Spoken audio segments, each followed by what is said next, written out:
మాధవపట్నం అని ఊరు ఉంది.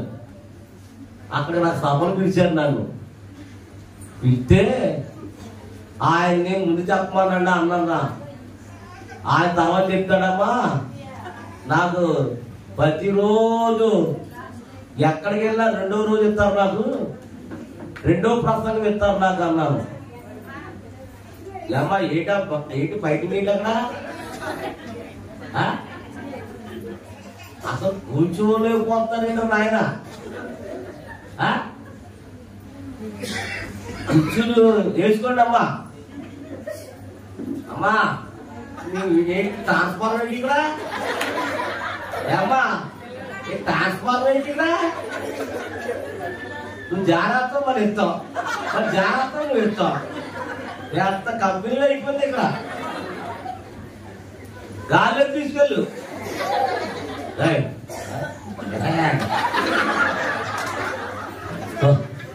స్తోత్రం నాయన. హల్లెలూయా.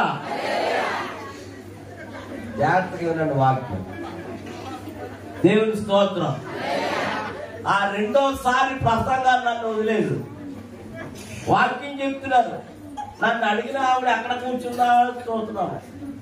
సరిగా వెనకాల కూర్చుని ఆ పళ్ళు బయటెట్టేసి ఆవిడ ముందు ఎవరున్నారు తెలుసా?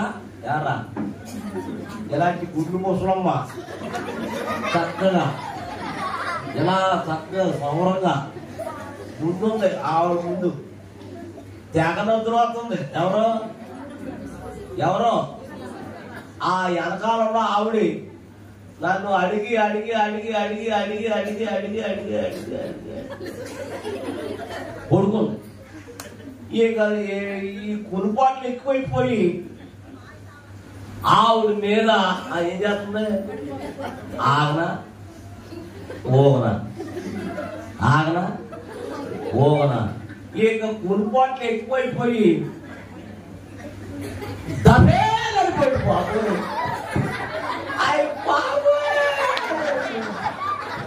పళ్ళు గుచ్చిపోయి దేని మీదకి? ముందు మీదకి. రక్తం వచ్చేస్తుంది. వాళ్ళందరూ మీటింగ్ మానేసి ఈ దగ్గరికి వచ్చాను. ఏంటమ్మా అంటే అవి బాబు దిక్కుబడి పళ్ళు నా మీద పడిపోయాను. స్తోత్రం చెప్పండి గట్టిగా. అమ్మా దయచేసి వినండి. ఒక కంటే మందు ఉంది కానీ అమ్మా మనుషులు కడితే మందు లేదు. అమ్మాయి చాలా మంది జబ్బడుతుంటే కట్టేస్తారు. ఆడవాళ్ళు కట్ చేసుకుంటున్నారు. కలుసుకోకండి, జబ్బడుకోండి. దేవుని స్తోత్రం చెప్పండి గట్టిగా. కలుసుకున్నారా? ఏం లేదు ఎలా ఆశిప మా వేసుకుపోతున్నా. స్తోత్రం చెప్పండి గట్టిగా. అదేలుగా కష్టకాలమందు పాట పాడతావే రా. నమ్మకమైన దేవుడైన